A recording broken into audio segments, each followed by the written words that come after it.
What I love about Tron is every single thing. I'm a Tron super fan. I went to that movie in 1982. I was 11, turning 12, and I fell in love. I love the story. I love the technology. I love the creativity. I love Jeff Bridges.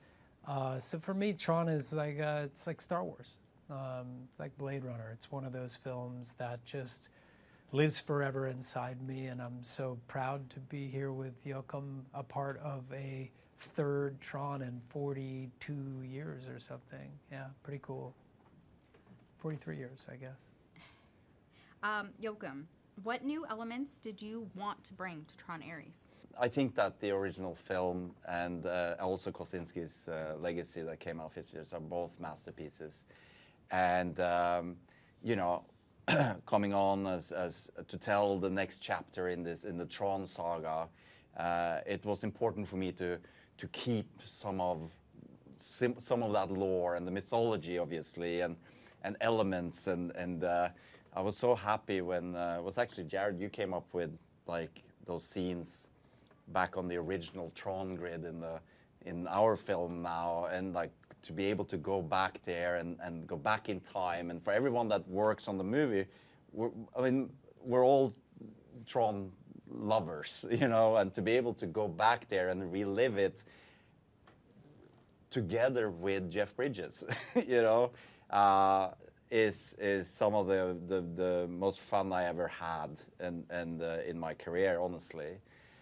So it's that balance, you know. So what do we keep? Where do we go to the next level? Because it's also important as a filmmaker to create something original and move on. But I think like hopefully we have struck like a balance where the fans feel that they get served some of their beloved Tron, and at the same time, you know, it's a new chapter. Awesome. Jared, what was your experience like producing this project? And in terms of your performance, how did you build Ares into a believable character and make it your own?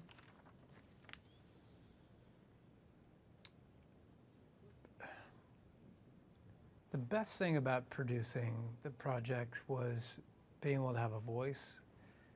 And I think it came in handy being such a Tron fan.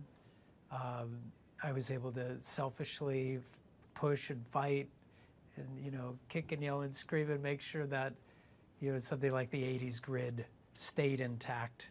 First of all, my excuse just to be back inside that 80s film, really a childhood dream. But I also thought it'd be as satisfying, not just for me, but for other fans of the franchise. So that kind of worked out well, that I was such a big fan of Tron in general and was able to kind of have a voice inside the room.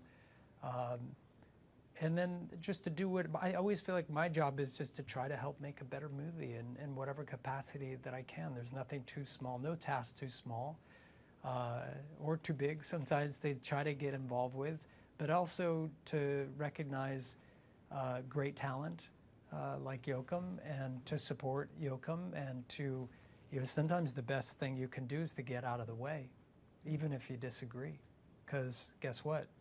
You can be wrong, and you have to trust the people that you work with, and that was, you know, that's not always an easy thing for creative people to do, but it's an essential thing for creative people to do, especially when you collaborate.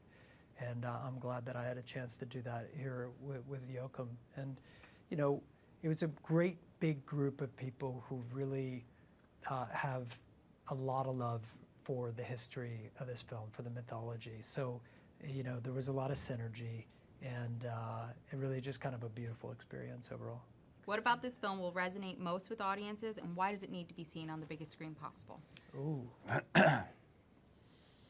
Because it's fucking awesome. Yeah.